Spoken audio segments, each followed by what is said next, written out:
You know, it's another day. It's the hump day. It's the hump episode.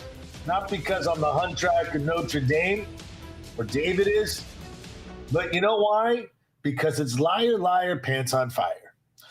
You know, we have gone through so many years of Russian collusion, this gate, that gate.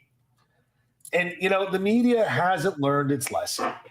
You know, do you guys know that there's a war going on in Syria? I don't know. I didn't hear about it much. Did you, David? Did you hear there was martial law in South Korea? We're trying to figure out why they were even protesting in the streets. But what you do hear is that Israel is the bad actor in the Middle East. And there's no one worse than Israel, according to the media. This is the danger of fake news. And you know what? That's David. Welcome to the Rat Network. This is my podcast with David Solomon, or his podcast. But we are going to go and give you an unfiltered, unapologetic discussion. David and I tackle a wide, diverse range of topics with candid conversations and bold opinions. Whether it's breaking down the latest headlines, exploring pop culture, debating politics, or delving into complexities of modern life, we offer a platform from every perspective. So grab a seat, settle in, join us on this journey through a thought-provoking rant and meaningful discussion. The Rant Network is where your voice matters and no topics off limits. You know, David, we started this podcast almost 4 years ago. And I've been mentioning the last couple of days how long it's been that we've been drinking Cup of Joe for so many months, so many years, every Monday, Wednesday, Friday, noon Eastern. And, there have been, sort of baskets of conversations throughout the 4 years that we've had, some of which have been absolutely mind-blowing, and others have just been so repetitive that I don't get what the world and media don't see, and why we seem to feel like we're the only ones going, yo, guys, listen, this doesn't make sense. And here we are on December 4th, and it's the same conversation. You know, if you are this, you are that, it's okay. But if you're anything else, oh no, you're the enemy. You're the wrong. You're the bad. And I'm kind of tired of it, David. And I know in the green room, we just sort of mentioned about this topic briefly. We didn't go much detail into it because we're going to have some fun today. But doesn't it irk you? Have you not had enough of this insanity? Like, what do we have to do to get across to the mass media and the mass world that enough's enough? Stuart, I don't think it's ever going to make a difference at this point, because unfortunately what we've got here going on, folks, in our world is a double standard. Stuart used the word liar, and it effectively is a bunch of lies. But it's really the way the world is, it's system. If you are not considered a victim, your story is irrelevant. And what is a victim? It's an interesting thing. Stuart, on Friday, it'll be International Day of Violence to Women. And I believe that at the time you were still living in Montreal, when at the University of Montreal, at the Polytechnique, women were killed by an engineering, supposed engineering student. He wanted to be an aspiring engineering student. He killed women. He was upset. And his French name, everybody kept saying the French name, but what nobody wanted to talk about, and even back then, was that he was of Muslim descent. And it was completely ignored for decades. No one wanted to do it because this was the initial point, one of the early times of talking about victimhood. We've seen a pivot in the media, Stuart, again, in politicians. Wokeism popped up about victimhood. And who is a victim? A victim can only be someone of power pounding on somebody who doesn't have power. And when we look in since October 7, 2023, it's not the Israelis, not Israeli Arabs, not Israeli Druze, not Israeli Christians. Those are not victims because they lived in Israel. The women killed, raped, murdered, babies slaughtered and burnt, not victims. Only the Palestinians are victims.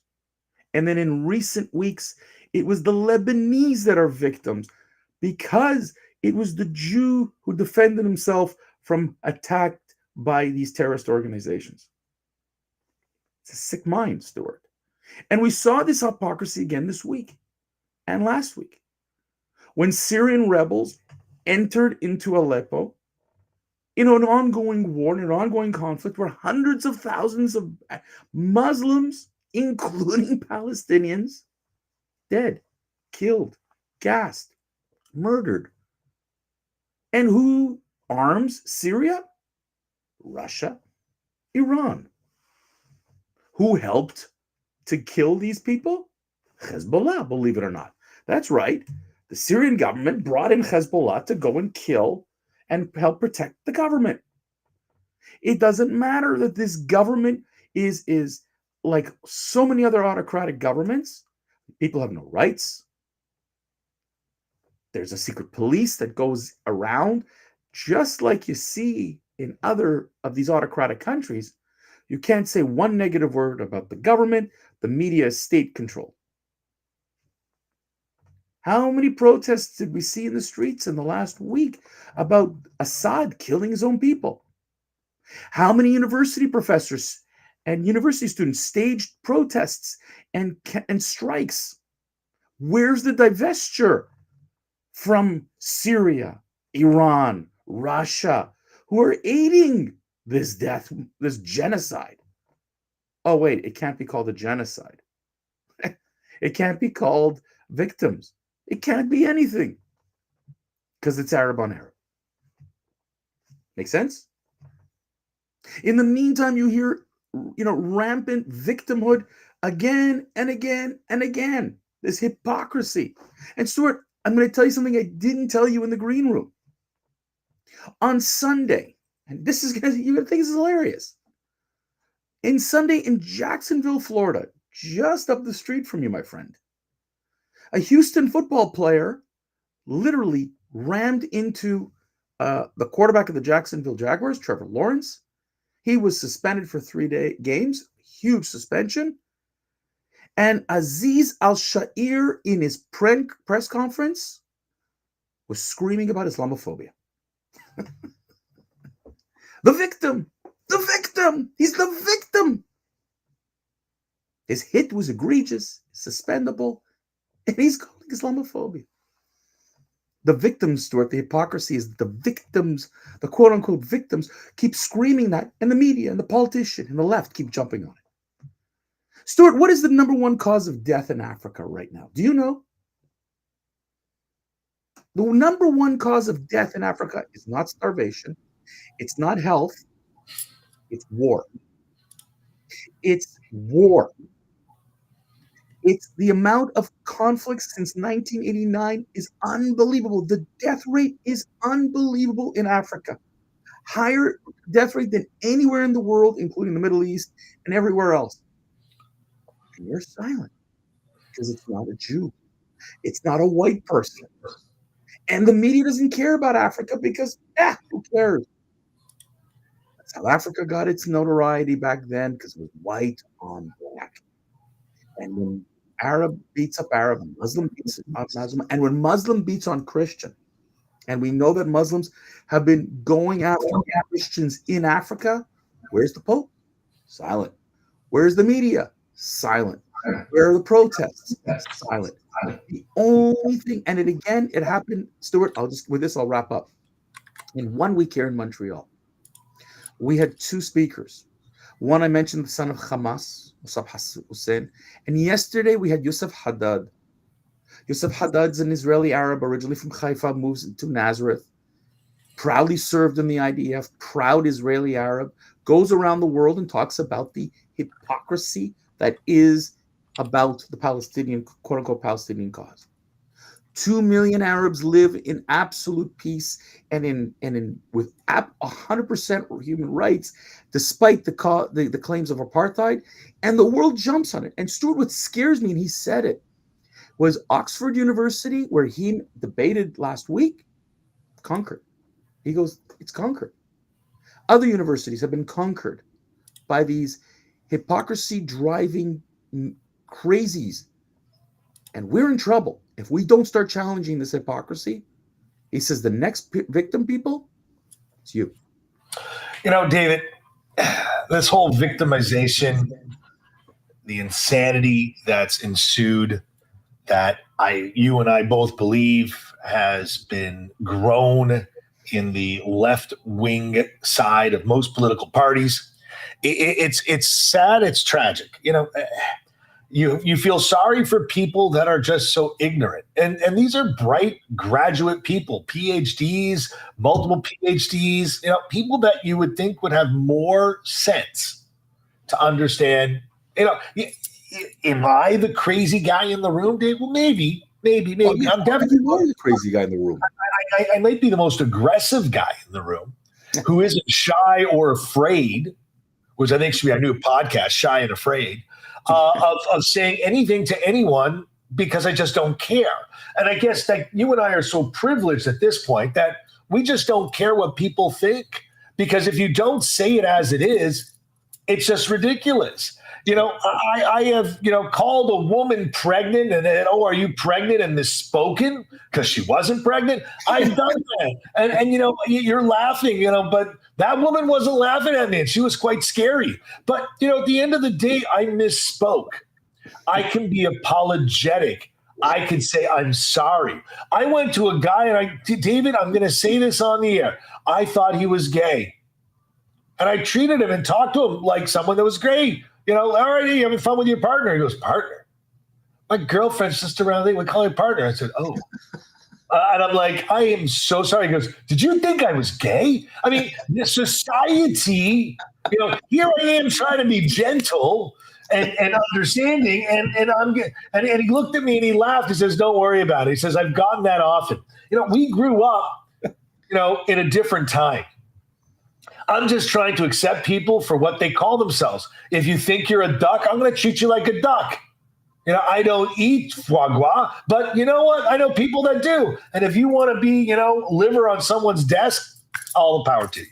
But David, you're right. It is frustrating at no end to hear the vile bias that is really unapologetic from the media. And anyone that says they're, you know what, not even fucking JP, the president's spokesperson, has an ounce of credibility anymore on the planet. The president used to come and speak. Then later on, they put someone who spoke on behalf of the president. If the president's words are full of shit, you've destroyed the largest, biggest country and experiment in our modern world down the toilet. What you say is something that you should be held accountable to. And if you're lying about it, you should be removed from those airwaves. You cannot apologize for misspeaking. Enough is enough is enough. Sure, they're not going to give in. And we see this hypocrisy, and we see this double standard. We see in the BBC that they demanded employees wear the Palestinian colors in a day of solidarity. You see, in universities, around the world. Like I tell you, here in Montreal, they brought in Francesca Albanese, who I talked about her. She's the UN rapporteur. She's a hateful Jew hater, Israel hater. She's not ashamed of it. And it took a legal injunction, Stuart, to get her not to speak at McGill because she was going to spew racism. Mossab Hassan came in last week. He was dubbed an Israeli spy, not the son of Hamas, an Israeli spy, which is factual. He spent 10 years spying for Israel. That's a fact. But that was decades ago. And they said they couldn't secure him. They couldn't be sure of his security. Therefore, they canceled all presentations until January. It's exam time, Stuart. There's nothing happening until January. I mean, the bullshit that's there. And then yesterday at Concordia, when Yosef Haddad tried to speak to students, an Arab, another Arab, who was coming in and says, there's a different side. Universities are supposed to be a place of dialogue. debate. Instead, what it is a one-sided affair. As I said, he was in Oxford last week, and Yosef Haddad stands up there and he said, I was in a room where they've already predetermined my fate. We predetermined the rule. Was Israel accused of guilty of genocide? He goes, I walked into the room, and the answer was yes, it was guilty. So the four of us were like, what are we bothering for? He goes, I was bothering for those who are going to watch on YouTube to listen, because in that room, no one was listening. Oxford was sunk. And he said, this is the hypocrisy. A place of debate, the debate is closed. A place of dialogue, it's closed. Qatar, Saudi Arabia, Russia, China, they've invested so much in these universities that now there's no room for what we believe in our value. I'm going to stop you for a second because we're going to wrap this up, but I'm just going to leave you with this. If Yasser Arafat can be the man of the year with a peace agreement, then you know what? If a terrorist can be the cover of Time Life magazine, welcomed into the White House, not once, but twice by Bill Clinton, you know what? Go let Bibi do what he's got to do. Guys, that's a wrap, and bring this episode to a close because it's another one that, boom, it's out of here. We truly appreciate you tuning and sharing this time with us. Your support and engagement means everything, and we continue to foster an honest, thought-provoking conversation with you, our listeners and viewers. Don't forget, we're here every Monday, Wednesday, Friday, noon Eastern. Stay connected throughout our social media channels, our website. If you have any questions or topics you'd like to hear us discuss, we welcome them. PM us. We get the thing that you don't like politics on your feed, but shh. I won't tell them if you won't tell them. But you got to subscribe, guys, because, hey, the powers that be like nothing right of it's left. That's just a fact. Anyways, guys, thank you once again for joining us. Until next time, keep the rants passionate, keep the discussions vibrant, and the ideas flowing. Take care, and we'll